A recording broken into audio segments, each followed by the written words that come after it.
Welcome to the Goddess Astrology Podcast. I'm Cary Caton in the New River Valley of Southwest Virginia.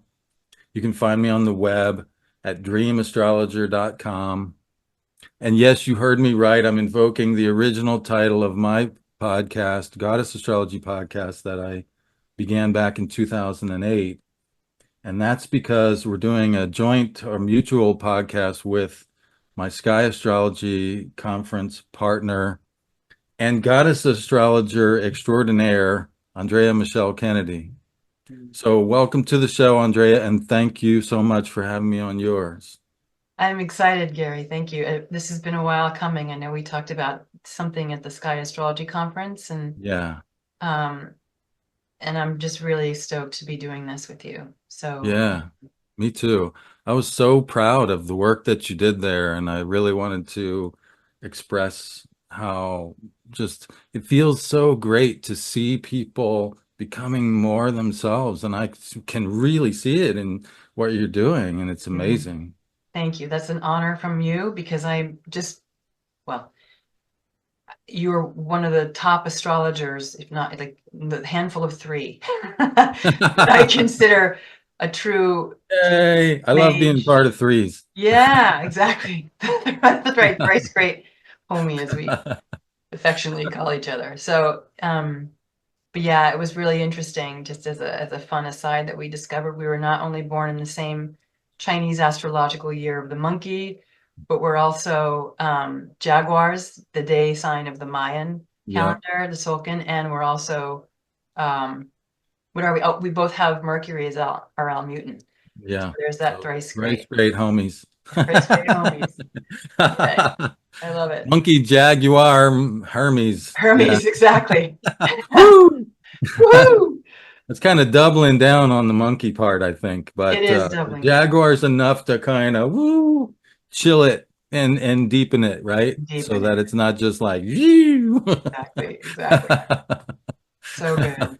Yeah. So Hmm. I love this, and I wanted to introduce myself real quick. I'm Andrea Michelle, and I go by Heckle, but also Kennedy because most people Oh, know me. sorry. Nope, Yeah. no problem. I I never changed it on quite people. know. I never quite know which one we're on. Sorry. I get it. So all good, all good. And my website is just andreamichelleheckle.com, and I was introduced, I just want to say I was introduced to the work of Adam Gainsbourg and the Light of Venus back in 2012, right after a very, very difficult period earlier that year, an initiatory period.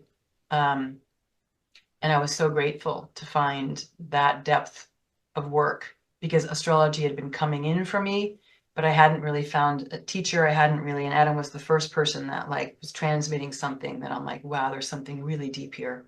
And I'm Hmm. glad that I learned about the cycles, heliacal and synotic cycles early on, that it's Yes. like the foundation of my astrology because it's just proven to be so That is, in fact, rich. where astrology began. So begin at the beginning. I At the think, beginning. no, I think it's incredible that that was the starting place for you. And I think if I had my way, it would be the starting place for everybody that works with me. Yeah, It's absolutely. really, it's really the primary reality of astrology is a human being standing on the earth looking out at the horizon. That's and what I've been talking about lately is that the zodiac is actually a radically different viewpoint because Mm. when you're looking at the horizon, you can only see half of the zodiac at any given time. In order to see the zodiac wheel that we're familiar with as a horoscope or whatever, you have to take basically a radically disembodied view from the point of view of the North Pole of the ecliptic, like a God's eye view of, and that was a radical departure for the Greeks from what came previously. Hmm. And I think that returning back to the horizon is a profoundly initiatory experience because it returns us to the beginning. It returns us to the embodied form of Yeah. astrology. And it's been a huge game changer for me. So I'm really happy to be sitting here talking to somebody who that's their starting place, because Yeah.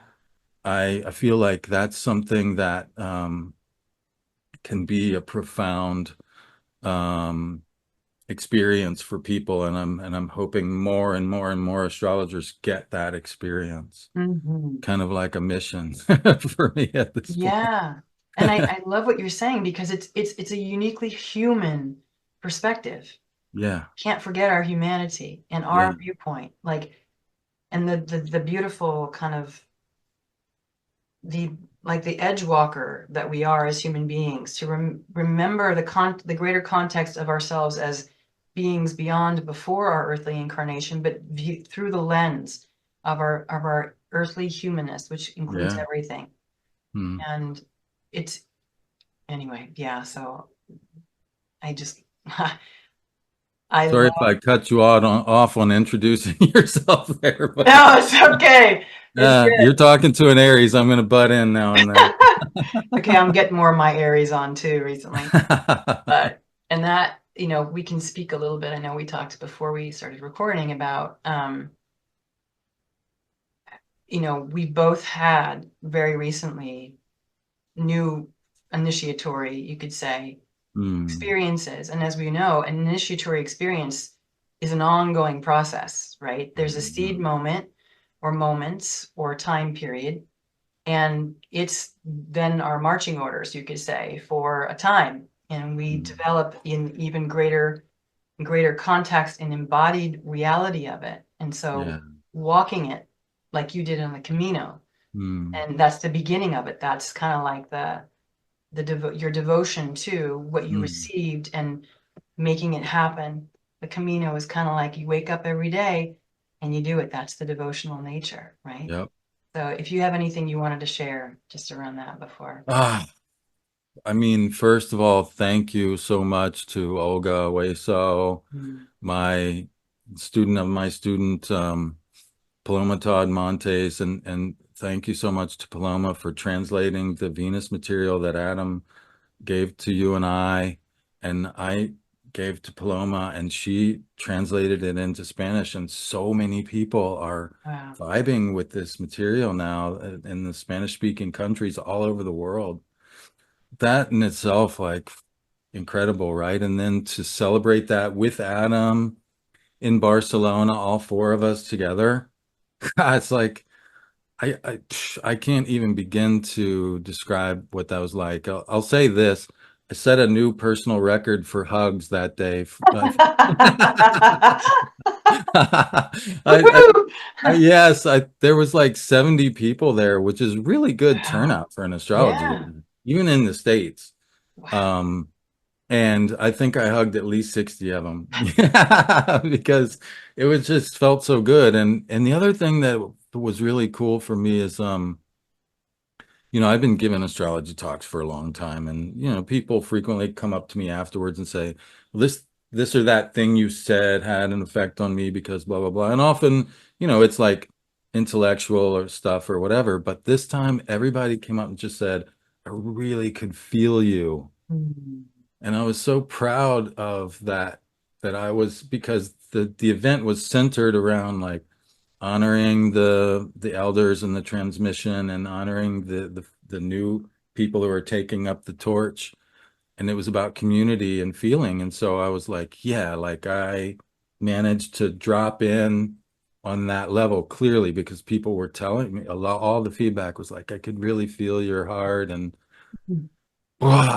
yeah, that was so beautiful. And it's beyond even words. And yeah, walking the path after that with our Venus tribe, so many experiences of just tremendous natural beauty. It's such a beautiful country. I was able to visit 6 different provinces in like Wow. 36 days. We were in Madrid. We visit La Mancha briefly, and then Catalonia, which is where Barcelona is, and then Leon, and uh, Galicia, and then Mhm. finally Astoria.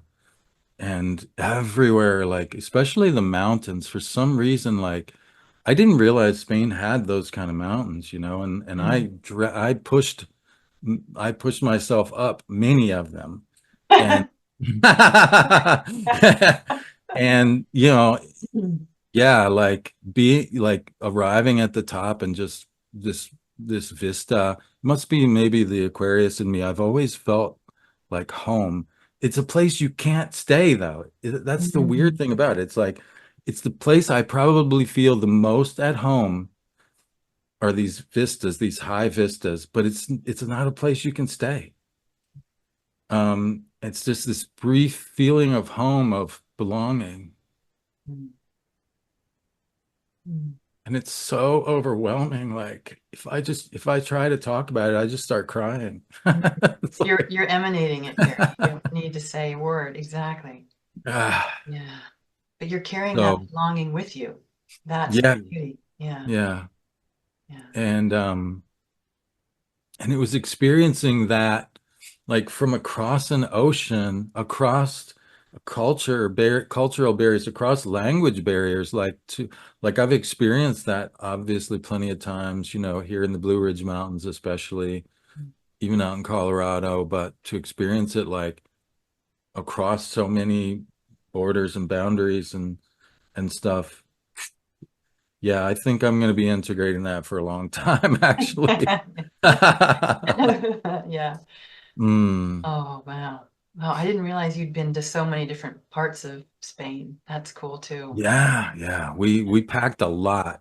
And Olga is an Aries too, and she's just ready to go for it. Yeah. And, I just love her so much. When she brought this up, I just instantly said yes. I didn't really Mhm. think about what I was getting myself into. Right. Oh, that's But exactly right. but we did, and we saw Venus rise Mm. over the Atlantic, and she was the first one to see it, which I thought was just so beautiful and perfect because she did all the work organizing all this. It's a Wow. tremendous amount of work, and I'm really proud of her. Um, and she was the first one to see it, and she was just squealing and like like a kid, and all the women were having a great time, and I just was like, oh, and her uncle is like this older man who has a house there. He said he's been coming there for 17 years and he's never seen the weather that perfect for what we were trying to do in 17 years. It was Wow. like perfectly clear. The stars were out afterwards. The Milky Way was out. It was, and the next day, it was like completely socked in with fog and all this stuff. And he's like, yeah, this is actually typical. Like what you Wow. saw last night was something of a miracle, really. Fantastic. So Wow. yeah, and the message I got from Venus, actually later when we got back to Olga's house in Madrid, we saw Venus, and the message I got was there's more, much Mm. more. Hmm. Hmm. So I'm really looking forward to that, to be part of this new community, new way of being, new consciousness, if you will, that is Venus transmitting her essence through astrology, through astrologers, through peregrinos, whatever. It's like everything I could have possibly asked for and Yeah. more. Beautiful, Gary. Gosh. Well, as you and I also talked about before we got on, we had planned to record a podcast before each of us, well, I didn't exactly go anywhere, but before you went on the Camino and before I realized something was deeply shifting in me and I was closing out a chapter, a larger chapter. But um, You want to talk about that? Do you want to talk about your initiation? yeah, I'll share a little. It's so funny because you know, my students and clients and people who hear me talk on podcasts or whatever often hear me espouse the the potency and poignancy of working with one aspect, transit, relationship in the chart and devoting ourselves to that. That Really because we are, focusing in yes, and because digging down deep with it, huh? yeah, walking with it, letting Yeah. it walk with us. Mm, because we are holographic in nature. That is our doorway into everything. mm, And we are in a nervous system run culture. Like I said, where our minds are like crack addicts and we just have to have the latest hit. We feel like we have to know what every astrologer is talking about, this transit or that transit. And nothing gets ingested. Nothing really gets, well, not nothing. I don't want to say it like that. But we are potentially missing out on opportunities to really form a relationship. And how do we pick one transit or one thing in our chart and work with that over time? Because that mm. literally is showing, you could say, our deeper essence, our soul. We're Really committing. squeeze it for all the juice and all the nutrients and all the yummy Yes, depth and complexity. Yeah. exactly. And learning Yes. to digest it, which I feel is one of the things that Mm, Mercury in this retrograde starting in mm. Virgo is Yeah. learning what it takes to really assimilate and digest Wow. and Yeah. get the nutrients out of whatever it is that we're doing. Mm. Otherwise, it just stays in our heads. And of course, as we know, Virgo is the second brain, it's the gut, which Yeah. Mercury also rules. And we need to have a relationship with that brain. Really, it's the first brain because Exactly. Yeah. it was because of our, well, we started cooking our food and that actually um assisted our gut in being able, because cooked food is much easier to assimilate. Yes. Yeah. And after we started cooking our food, and the gut was able to assimilate more, it led to the development of a big brain. Hmm. So yeah, it's really kind of the first brain, if you It know what I'm saying. is. Not Exactly. And it's, quibbling, but since we're on a Virgo thing. no, you're right. Absolutely. Yeah. Exactly. But Mm, I would agree, Gary. I call it the first brain. It's and so much of us are disconnected from the lower half of our bodies, you know. That's mm, where we store trauma and stuff. So it's no wonder. So it takes a lot of courage and it takes a lot of commitment to continually hold ourselves accountable in a way to how much do I really want to grow? Knowing more information in our heads is not translatable into a lived, actionable way of being. yeah, It's a start, absolutely.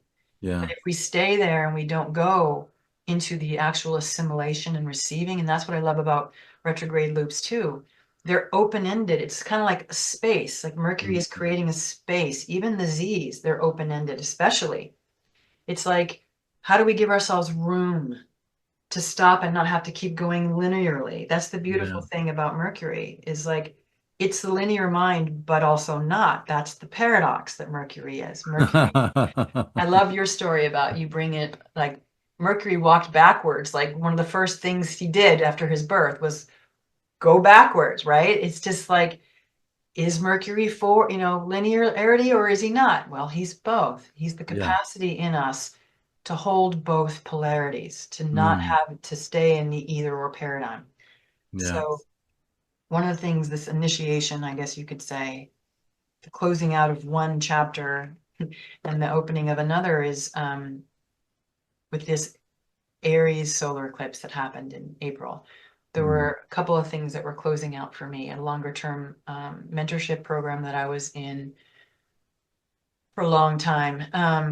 And also because I have North Node in Aries and it all happening in my 12th house, I was discovering more of like my rawness, the desire to be fully immersed in life, 12th mm. house, all of life. Like what is it Wow. like to emerge still connected to all of life, but as a unique individual, right? Mm, wow. And so there's this, again, people who've been listening or watching me, I have this really strong desire to reconnect to what I call our first home, or Mm, as Craig Foster, my octopus teacher, calls our first mother, which he calls the ocean, the mother of mothers, yes. and Yes. which I absolutely love. And The Alchemist, well, Mircea Eliade, a famous author, he talks about that in Alchemy, like everything goes back to water. it Yeah. does. Our cerebral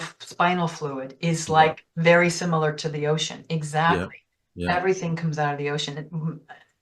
I don't want to go off on a tangent, but I'm also discovering the beauty and the intelligence of water through this New Zealand researcher called Veda Austin. Anyway, it's just insane that water is the alchemical solution. It's so humble, water, and so like ubiquitous that we forget its power.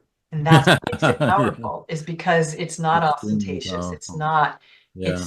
We are 2/3 water by volume, but we're 99% water by molecular structure. Mm, Anyway, I'm diverting, but there's just something about returning to the instinctual intelligence. mm, And so with this Aries solar eclipse that took place in April, each decan of Aries there was a planet in each decan of Aries. Venus was in the first decan in mm. Aries. The eclipse happened in the second decan at 19 degrees, right, with Chiron. The sun and moon were with Chiron. And then in the third decan was Eris and Mercury retrograde partile conjunct at 24 degrees. And then subsequently, I discovered asteroid Pan was exactly there with them. Here we have two half human, half animal asteroids in the mix. Chiron in the heart of the solar eclipse, and Pan right there with Eris and Mercury. And I was astonished because I didn't recognize that until afterwards. I was like, I'm like, I wonder where Pan is in the mix. So Wow. for me, Yeah. that is an Ben was invitation. really closely conjunct Eris, right? Yep. Yep. Wow. Do we want a visual of that? Yeah. I would Yeah, love I don't I know. got it. Oh, you got it. Okay, great. Yeah. Yeah. So it was like astonishing to me. And it's just so what's been emerging from that is this literally emerging, like not looking for it, but coming up is this orientation to the decans or decans, however we want to pronounce it. Mm. I And like to say deacons deacons, 'cause okay. it sounds like deacon of a church. Right, deacon. So yeah, I love that you brought this up, Gary. So there we have um Venus is in the first yep, deacon, yep. And then the we've got eclipse with Chiron in the second deacon, and then yeah, Pan, Eris, and Mercury in the third deacon, right? exactly. And Mm. Mercury, like almost like making space retrograde to come back to the beginning, like you were Hmm. talking about. And Mm. that's been a theme for me for a long time. I would say my very first initiation, you could say, was from, well, the redwood trees, but there is also something about go back to the beginning, go back to the beginning. Yeah. And that's Aries, right? But this is another octave of Aries. This is not go back to the same beginning. It's like go back to the beginning at another rung of the spiral because life Wow. is, Yeah. spiral. I love that. That's been a theme in my life too, really. I remember when I was studying to be a counselor, like, talking about like where to begin and like begin where the client is, right? Like, hello, like, like begin at the beginning where somebody actually is right now, Yeah, you know? exactly, Um, exactly. and now, like I was talking before, the beginning for astrology is the horizon. Like it was 2,000 years of experience of people walking up the stairs to a ziggurat to observe and record what they saw from the horizon. 2,000 years, 30 generations Yeah, before we ever had ephemerides and charts as we know it, yeah. you know? So, yeah, wow, I love that idea of going back to the beginning. It's so freaking powerful. It is. It is. And it's going to mean something different for all of us, right? Sure. And that's what makes that's the unique quality of being a human being. Do we need this chart anymore? No, no, thank you, Gary. Okay, yeah. But I also, oh, well, and I love that the ruler of all that Aries is Mars with Saturn in Pisces. It's almost like breaking out of old archetypes to Yeah. create a new, to have them emerge. Not that we can create them like we have to be humble and recognize we can't create new archetypes with our minds just because we want, create what we want. It's like learning to live as these new archetypes that are emergent in us. Wow. Yeah, And Pisces is it's interesting because it's the last sign, yeah, but it's the ocean. It's the beginning, you know? exactly. It's what's the beginning? Exactly, exactly. It's like Aries is the beginning of our human experience, Mm, or it's like, but it's still true because Mars or Aries emerges out of the waters. Exactly. So yeah. how do we maintain a connection, Mars and Pisces, to our original mother of mothers as we Mm, venture out? And so this has been a theme for me personally, and what's coming through in terms of how I want to practice astrology is to help people immerse back into their first home, the home even before of the human culture of our animal, vegetable, and or vegetal and mineral kingdoms. Like mm, our kin in that way, like all yeah, our relations, as the indigenous say. yes. And it's not just some fanciful thing. It's like something that's coming alive in my body. It's like, oh yeah, that's a real, that's a thing.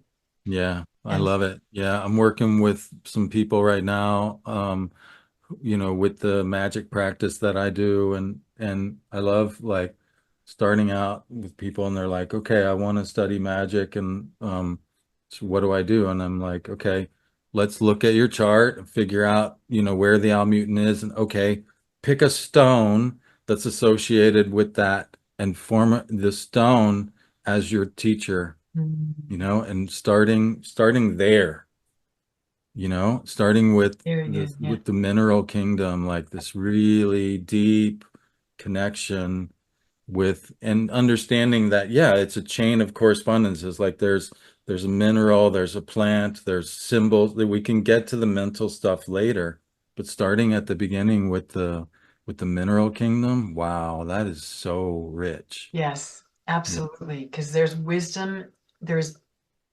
billions of years of intelligence there, right? Yeah, exactly. That's That the lives in earth us. evolving to Yeah. the point where she could produce us, you know?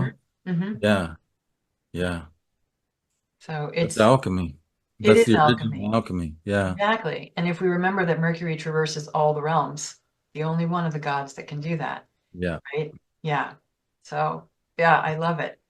Hmm. So I just wanted to share a little bit about I'm going to share my screen, Gary, and just share the what we talked Yes, about my, if that's yes, okay.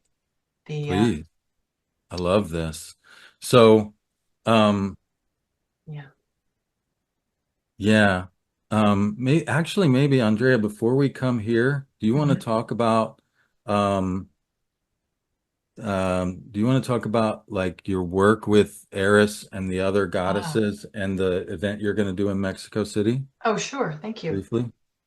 So I the main four main asteroid goddesses, no surprise, are very prominent in my chart. I've got well, it doesn't matter, but Ceres is a dwarf planet, and then there's Juno, Pallas Athena, and Vesta. Those are four of the first discovered bodies within the asteroid belt between Mars and Jupiter. Mm. And I also work very closely with Eris, which is a transpersonal planet. I think she's even beyond the Kuiper belt, so beyond Yeah. Pluto. How And long is her cycle? It's like, it's like 538 or something years. It's crazy. It's like double yeah. that of Pluto. Yeah. So yeah. So she's slow and steady and Yeah, she demoted Pluto. Like the fact that she exists made Pluto not a planet anymore. So, right, exactly. yeah, like, oof. Oops, sorry, not sorry. Yeah, that's Eris. Exactly. Exactly. I love her. And she's, yeah. So there's, so what I, again, using sky astrology and even, when I work with clients, Gary, you probably do the same thing, is I don't just rely on the 2D chart wheel. I look at the ephemeris. I look to see what's in relationship by latitude and declination. Yeah. That shows me the unseen relationships that are Mm, happening that are informing our sense of safety. yeah. And so what are those dynamics that are ready to come to light that we can Mm, really work with? And that's a beautiful thing to devote ourselves to, is these hidden relationships that are mm, either colluding, to keep us in a retrogressive tendency, but equally that when we work with them and bring light, the light of consciousness and in a relationship with them, become allies in our evolution, in our deeper embodiment, in our deeper manifestation of our gifts. And so one of the things that I, using the sky as a reference, I'm like, well, where do these, aside from Eris, where do these four live? Well, they're in the asteroid belt between the last personal planet, Mars, and the first social planet, Jupiter. Yeah. So they act as bridges because we have such a dualistic framework that we have, that we're kind of stuck in around I doing what I want, regardless of what the culture wants, which has its own merit to a certain extent. But if we don't remember that we are creatures that want to belong, that are meant to create and support culture making, to completely dismiss ourselves and just kind of go off and do our own thing isn't going to work. At the other side, there's also this kind of tribalism. Yeah, like the hero's journey, like it's all the hero separating and going out on their own and they're having their own individual initiation. Yes, but that's only half. Yeah. They have to bring it back and Exactly. reintegrate that into the community. That's That's the the whole tricky part exactly. too. Yeah, Yeah, yeah. exactly. That's the tricky part because you basically have to, like, all of those people are people who never left. Yeah, So if they exactly. were going to accept this thing, they would have gone out and found it themselves. So you kind of have to trick them into integrating something they weren't really open to in the first place. It's like a really tricky, that second part. It is. Me, It wow, is. that's the tough part because I've gone out and found lots of things, but like being able to really bring it home to people in a way that they can absorb, whew, that's like a lot of work. That's our work. That's our dharma. That's These are our exactly, yeah, gifts. that's it. That's the real work. And it has Yeah. to be integrated. You got it. And I also find a number of people who are on the opposite spectrum where they're only oriented outwardly. Yeah. But because they don't have that rootedness in their own, you could say again, that pan consciousness or in a sense of self, they're kind of molding themselves to fit existing ways of being, which Hmm. don't necessarily always really, have a resonance with their heart and their soul. Mm. So it's kind of like, then how do you invite those people to kind of go back to the beginning of where are your passions, what brings you joy, what Yeah. really intrigues you, and follow Hmm. that. And we're Yeah. Follow not your in a bliss. culture that, yeah, Mm. really. And Yeah. and then remember that it's not just for us alone. So, excuse me, I found that these asteroid goddesses, working with them, there's a natural alchemy and integration that's possible of a reminding us that we have it's our birthright to get excited about what we want to offer in the world. It doesn't have to be drudgery. It can be really exciting for us to do that. And the more we connect with what's authentically ours to do, the more it's just natural that we want to share it. Wow. Absolutely natural. And we Like a don't have to kid. try to force it. But the courage part is, which is what also Aries is inviting us to, is if it doesn't exist already, am I willing to break the mold and do it anyway? That's Wow. where most of us are like hesitant. We have to wait for the right environment, the right circumstances, Yeah. and we're not truly engaged with, we're not engaging our life force. We're keeping it kind of at bay, waiting for Yeah. just the right opportunity, the right moment, which is never going to come in that Yeah. sense. We have to The kind of right make it moment is happen. always now. Yeah, exactly. We just have to risk. And And that's that's part of so being, Aries, right? Just like go with your instinct, go with the first, feeling, the first impulse, just yeah. going with it. Yeah. And bringing consciousness, or not even bringing consciousness, but merging more with it so that we Yeah. become agents that we're co-creating with ourselves. It's kind of an odd thing Mm. to say, but where like personality or self-identity is an agent of soul. Wow. We don't have to be separate. We don't have to keep ourselves, soul is something, out there or something that I have to, it's like it's already within. How do we engage Mhm. with that primal desire to come Mm. out into life? Aries, Taurus, Yeah. Gemini. Nice. Nice. So anyway, yes, I'm doing this thing in Mexico City on September 8th. I have my friend Claudia Ochoa to thank for this. She and I met through Adam's work and in Bhutan a number of years ago, and she was part of my Venus group, my Capricorn Venus group, and no, Right. Gemini Venus group.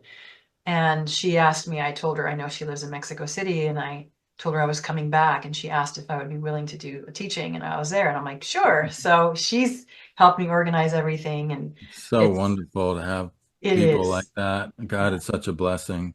she's awesome. Yeah, So it's going to be a full day fantastic. So how do workshop. people find out more about that and sign up if they want to? It's on my website under the upcoming events, all the On your information website, on my just website, Andrea Michelle Heckel, HAECKEL.com, which will be mhm. in the show notes. And Excellent. yeah, and they can contact Claudia. She's the person who's Fantastic. doing the registration. Yeah. Yeah, I loved what you did with the Venus material for the last Sky Astrology conference where you work with the asteroids there. Oh, And I love those gals so much. I mean, they bring so much richness and like um depth and so yeah, I was just really like, yes, like because it'd been a while since I mean, I always like even in my magical elections, I'm always like the last step for me is like, okay, let's see if we can get any of the goddesses on board, you know, right, like right, right.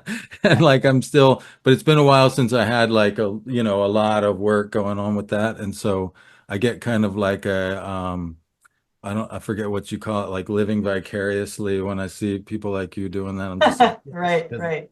yeah, I haven't been able to do it myself so much lately. So it's really Well, awesome. I'm taking up the mantle, Gary, and I love Yes, how yes, go. Love it. it was great how excited you got about Eris and what it sparked in you around when I Yeah, mentioned that Eris is going to be, she's right now on the celestial equator. She moves so slowly. She's hovering. yeah. She's still technically in south declination by arc minute, but she's going to be emerging for the first time in north declination next June. That's a Wow. radical, huge That's a radical shift change. because, the celestial equator is basically the equator of the Earth. If you imagine the Earth like a person, and if you imagine the person who's like what they call an apple shape, Yeah, like yeah, like kind of like me, uh, it's the belt line, it's the yes, midline of and you project that out into space, right? yep, That's the celestial equator, and Eris was discovered in south declination, right? yes, So yeah. she was discovered in the lower part of the earth, which is interesting because that's where we come from, Africa, Hmm. right? But it's Hmm. also actually the least populated part of the planet now. Uh, All of our culture, the stuff that we think of as human was developed in the north, right. even though we come from the south. So it's really interesting that she was discovered in the south and now she's crossing to come to the north. So it feels like a revolution in consciousness of Very like, much. I mean, she was so much about upsetting the apple cart, like metaphorically and literally, anyways, Yeah. and to be discovered down below, and what we'll talk about a lot more with that diagram you were bringing up about the how do you call it? The pan personal? The pan personal, yeah. Pan personal, like this instinctive part of us that belongs with the minerals and the plants and the animals, right? Like Yes. um, this sort of earth being part of us, right? Yep. The part of us that belongs to the Exactly. earth. That's this child of the earth, right? Yep. Precisely. And now she's coming across the celestial equator into the north part, which is actually who we think we are. Right. All Right. this stuff that we've developed over the last couple thousand years that we think of as culture and blah blah blah. Like she's now introducing this one part of ourselves to the other part. Like, Exactly. woo, Oh, Gary. wow. Yes, That's and yeah, when you told me that, I was like, holy shit, that's big. it is big, and I Really love big. that you get that. And Yeah. it's it's it's also she was discovered in Cetus, which Nick Hmm. Fiorenza calls Cetus the sea monster, the techno-bureaucratic sea monster of collective human fear. Ah, Now let that sink in, right? Nick was so amazing, He man. was incredible, yeah. Yeah. And so that's to me, it's like And ultimately, what are we afraid of? We're afraid of our own instinctual power. It's in our Mm, instinctual bodies that our vitality, our life force lives. We get it from the earth. Who gets yeah. it? There's a symbiotic relationship, earth and our star, the sun. And the sun is a transducer of all the cosmos. So literally, it's just like we don't have to focus on a lot. We focus on one or two things. Everything comes through that. That's why heliacal cycles are so rich, right? The Yeah. sun is the parent. The Hmm. sun parents us in all Hmm. ways. It provides all the nourishment we Hmm. ever need. So to work with the sun in one particular planet over a period of time, like the Venus cycle, we are literally getting nourished, enriched in the Venus feminine function, her way of translating the love, consciousness, vitality of the sun. Mm, wow. Wow. So this is what I love when you got excited about Eris and you wanted to refer it back to one of my favorite things that you brought up, which is the first Sky Astrology Conference about the larger Mars Venus Synotic cycle Hmm. and how right around the Gulf War period, but it lasts for a decade or so, we were at the bottom of this Mars period, 100 years of this Mars Yeah, cycle. sort of chaotic period where all the previous, you know, cultural certainties are broken apart and scattered about, and Yes, and before being mixed together in a new way and alchemically brought into a new form, a new renaissance, if you will. exactly. And Yeah, so this, there was this period, and what's really fascinating about that period, which was basically the 2000s, right? That's when all the alphabet organizations came into being. I mean, Google and YouTube and Facebook and all this stuff, all of this new, and what is this stuff doing but like pitting us against each other and like, polarizing and all of this stuff, which is, and it's kind of like that the first the more obvious function of Eris when she threw that apple, it was like pitting, okay, there's a contest now, like who's the fairest, right, right? Which she didn't actually say.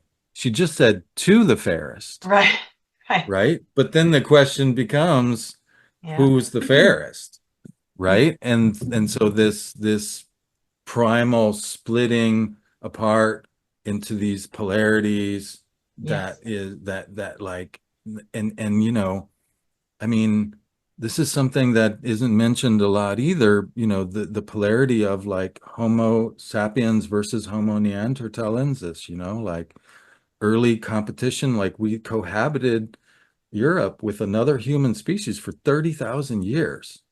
Wow, I didn't realize it was that long. Yeah. And one of us didn't make it, Hmm. and we outcompeted them is the standard theory.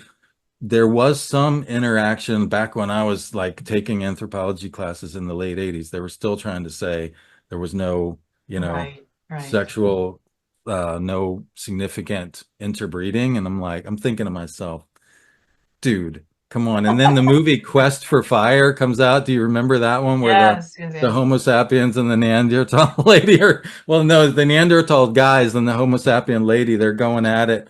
It's like, it's so hilarious. But there's this primal like division, and some people have even postulated that it's, Neanderthals were some robust MFers, man. I mean, they hunted bison with spears in close quarters, like hand-to-hand combat with bison. And if you've never been up close to a bison, it's impossible to fathom how freaking huge and Huge. powerful they are. But Yeah. you have to be close to one to feel like what that kind of confrontation would be. Hmm. It's really, really a lot. And these cats were doing this on a day-to-day basis, and some people theorize that in the process of competing with these other humans, there might have been some predation going on, and we might have had to deal with that, cannibalism or something. And that's maybe where some of this fear comes from too, like the Mm. boogeyman, like, Mm. because what we do know for sure is that human beings, Homo sapiens, um, there's a bottleneck in the population at some point. Like our backs were to the wall. We don't know the exact numbers, but it was thousands, maybe even hundreds of number. Like the total population of Homo sapiens on the planet Earth was really small. And we don't know exactly what happened, but we found a way to overcome that. And that survival, that's the hero's journey. Like our backs were to the wall. We were this close to extinction, but somehow we found a way to survive and to compete and to make ourselves, what some people call the apex, species or whatever. Um, that part of our humanity is really, really, really, not very well understood, I don't think. Like that part of us is it's like with communication, like the words that you say, the words that you choose mean things for sure. I mean, there's a lot of tricks and plays that, people will say, oh, you didn't say this, so you must be that, and blah. Like but really the biggest part of the communication comes through the tone of our voice and the body language and the nonverbal part, actually, and it's like that whole, that iceberg metaphor with psychology where they talk about like the vast part of our consciousness is below. It's Yes. unconscious, right? And this part of our being that you're talking about that's connected with the mineral and plant and animal realms, and that survived, predation certainly by like saber-toothed tigers and God knows what. Yeah. Actually, I'm not entirely sure that we lived alongside of those beings, but by nasty beings of one sort or another. Yeah. By that, we competed with other human species. We made it through some kind of bottleneck, like with our backs against the wall. That's like a really, really important part of ourselves to be in touch with, because I think like this deluge of like fear mongering that happens when you know yourself as that, like for me, like my first Camino was, I was homeless, dude. I learned to live by my wits on the streets. And the gift of that, Andrea, was that there has never been a question in my life ever again, like, am I going to make it? Mhm. Come on. No, I know that I'm a survivor. I know it. There is, you know what I'm saying? And Yes. and Yes. we as humans, that's our story. And when we really own that and connect with it deeply, I think like there's an immunity to all this fucking bullshit that we're constantly, sabotaged and, like a deluge of whatever, trying to control us with narratives and whatever. Right. Like Because there's a natural immunity that comes with this deeper self-knowledge. yes. And one of the things I would also add is the fear. There's fear of survival, which is basic, but it's become like its own kingdom. And I think my belief is it's part of it is because we've lost touch with what I call our psychic biodiversity. Mm, We have a paucity of psychic biodiversity, which mm, in some parlance is the shadow. yeah, Shadow contains our vital essence. yeah. Here's what's interesting in my research and the things that have been drawing me, Gary, is there is something that anthropologists have coined called wilderness rapture. Mm, So there is joy. That is where primal joy lives. mm, And Craig Foster, again, coming back to him, for years before he had that relationship, that magical relationship with the octopus, which changed his and so many people's lives. He and his brother were filmmakers, and they were fascinated with these indigenous cultures on the earth, and like mm, really trying to preserve their way, a record of their ways. And so they did a film called the something dance. Shoot, I'll have to remember. But it was with the San Bushmen of the Kalahari. mm, And they were like teachers and mentors to Craig and his brother. And Wow. he said there would be times when they were like on these long, laborious treks to track an animal. And, these would be going for days on end. And all of a sudden, the sun tracker would just start to laugh. And Craig said he would look around and he would try to see what was funny. And he realized it was just the joy of being alive, of being connected to life that was bubbling up from him. And again, Wow. like anthropologists call it wilderness rapture. Wow. This is what awaits us. And Wow. joy This was is the thing not, I didn't have a name for that I was telling you about on Camino. Yeah. yes, Wilderness Rapture. exactly. That's it. Wow. That level of connection to ourselves Mhm. as earthbound beings. And earthbound is not limitation. This is the magic of Capricorn. When we Yeah. discover that Capricorn is limitation and time-based things, but when we move through and hold the context of that in our heart, we use time then to make the most of it. And Mm. that's one of the things that Ceres is teaching us, a new relationship with time as she's going in very deep south declination through Mm. Capricorn, squaring Mm. the nodal axis. Are we, and also, are we going to suffer from our past? Are we going to continue to victimize ourselves based on our Mm. past? Or are we going to initiate ourselves, Ceres, into Mm. a new way of being, where we're parenting ourselves, where Mm.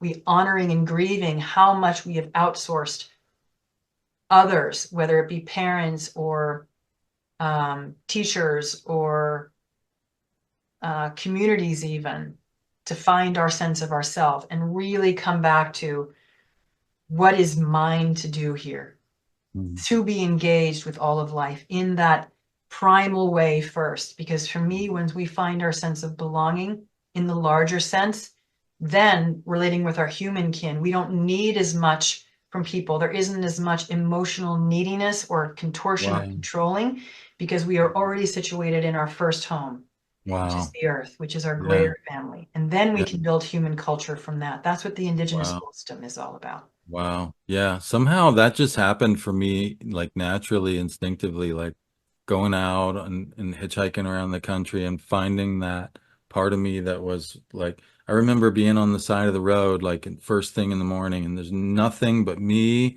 and the road and the planet, Yeah, and yeah, feeling like that. Wow. Like yeah. just that sense of like belonging to some organism that was freaking beyond anything I could really comprehend or communicate, but knowing it, But feeling it like feeling so it, deeply, exactly. and knowing that there was something on this road that was carrying me through that. Like, Mm-hmm. wow, it's so incredible, Yeah. It, Mm. it's like we literally feel aligned, just like the hunters do when they lock in with the animal that they're hunting. There's a sacred union that happens, life encountering life. And Mm. there's this automatic, like Craig said that Craig Foster, he said he asked one time one of the sound trackers, he's like, do you ever feel sorry for the animals that you're killing? And the tracker looked at him like, why? That would be disrespectful. Like Yeah, they don't anthropomorphize or add additional layers of meaning on something. They're so connected, they don't need that anymore. yeah, Not that meaning itself is bad, but if we are solely like trying to be nourished off of meaning in our minds, but we don't have that deeper connection with life, with the intrinsic aliveness and vital force of life, then it's keeping us spinning and feeling yeah, isolated and disconnected. yeah. No, I mean, I relate to that.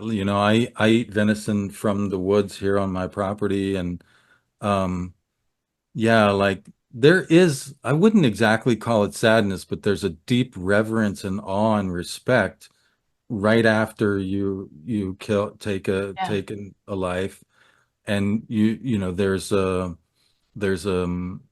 responsibility to make that count for something and to harvest the Yes. meat and Very. everything responsibly.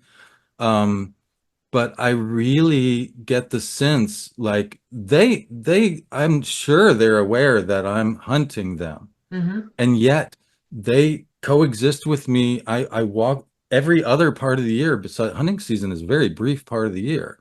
It's during mating season, which makes it a lot easier. Mm. But every other part of the year, like I'm walking the land with them, and I don't get the sense that there's any kind of anything to feel sorry about. Like they're happily giving themselves to the land, to life, to me if I need that meat, to Yeah. whatever, you know? Yeah. Gary, what you So said about that reverence and that sadness in the sense, to me, it might be, I don't want to superimpose on this, but grieving is a natural way that our heart opens. yeah, So to grieve a little bit, even about nothing in particular, sometimes too, yeah, just to feel the poignancy of something, yes. That's it's just a yeah, way that our heart opens and grace brings us into, it yeah. begins the relationship Yeah, it's a with sense of parts of ourselves. gratitude Yeah, and yeah, some sadness, but like of a sacred connection, like that's who I am. I mean, we evolved that way as hunters, hunter gatherers. So yeah. Anyway, I don't want to get too, no, but this is a great longer discussion, and I think that we're probably going to break this podcast into two parts, which is great. But what's also, and it's not like, I hope people listening to this are not like, does Andrea want us to all go back to being hunter gatherer? No, that's not what it is. We can dive Gary back does. to it would be fun, but we can't. It's just like we are, as again, I'm quoting Craig Foster a lot, we have become tame. We cannot go back to simply being wild. And wild is not like where we're not showered or wild is just that part of us that is co-creating with life, that Yeah, is so intimate with yeah, the life force that we are, yeah, that we have our creativity is just online, our yeah, connectedness with all of light, we know yeah. our sense of belonging. That's what I'm Yeah. talking about, and we Yeah, can and do that. no, we can't. There's no returning to the Garden of Eden. Like we cannot become wild again, but we can become feral. Yeah, and we can We- we can tap in that wildness in us and Yeah. foster that, and And our that's what wildness. a feral animal is in touch with its wildness, but it's also in touch with the fact that it's got to make a living and it's making a living on the edges of this other thing Right, that yeah. we call civilization or whatever. So it's really kind of a hermetic thing It in that is. it lives in that liminal place between the truly wild and the truly tamed, you Yeah, know? So and I think of myself as a feral being. I really do. Like politically, like my first political alignment would have definitely been like basically, an anarchist, and that just so people know, that's not like embracing chaos or anything. not And at all. an anarchist in the sense of like, I don't buy any of that bullshit. I don't believe in any of it. It's Very essentially like erasure. being an agnostic, right? Like, Yeah, yeah. it's not that I'm like an atheist. It's not that I don't believe politics can work at all ever. But like lately, I don't see much, and so it's like I'm not attending a particular church. You know what I'm saying? Exactly. And Um, and that ability to exist outside of that and just say no, like I'm not that, you know that's being feral. That's like choosing, it's an animal that says no, you don't own me. I'm not going to be, fenced in or put on a leash or any of this other shit that we do, like right. no, I'm not buying that shit. Yeah, if you want to support me and come into relationship with me and like have this, being in a relationship with a feral animal is really interesting that way because a lot of people, take care of animals that are, that are not theirs per se, but the animal is still somewhat dependent on them. Yeah, Mm, it's a really, I think of myself as a feral being, really. I do. mm, Ever since I was homeless, mm. there's been times where I belonged more like when after I got married and bought a house, I thought and I had to get a bank account. I didn't even have a bank account. My wife was like, "You kind of need a bank account, babe." Yeah. Oh, wow. Yeah, So that's then I fair. thought I had to vote and blah, blah, blah. And I became more and more tame. And at some Yeah, point, I was just like, no, right. I'm a feral being. Like, and I'm going back to that because like becoming more tame, I can see where this is headed. And no, it's killing me, dude. Yeah, it's what you're talking about and what I'm referring to about our wildness is simply our primal connection with life. Yeah. Straight up. Life as it wants to, as we're able to whatever degree we are to let it flow to allow ourselves to be in greater relationship with life Yeah. and our own vital nature and whatever propels us forward that is not always going to be comfortable or make sense to our logical minds. And then those of us that are feral and wild, we attract other people who are that way. And that's what I love about your Aquarius, rising is like, you're still a communal being, but you Mm. want to be with others who like value freedom Yes. and the capacity to develop their own creative dharma, passion, Mhm. gifts alongside others who want to do that, but it might look very different. But Yeah. the shared value is freedom and whatever serves the purpose of an evolving Aquarian society. Yeah. That's not too future. It's also very firmly planted in what's here and what's possible now. Yeah. Yeah. So yeah, I love Thank you for that. Wow, that's a beautiful way of saying that.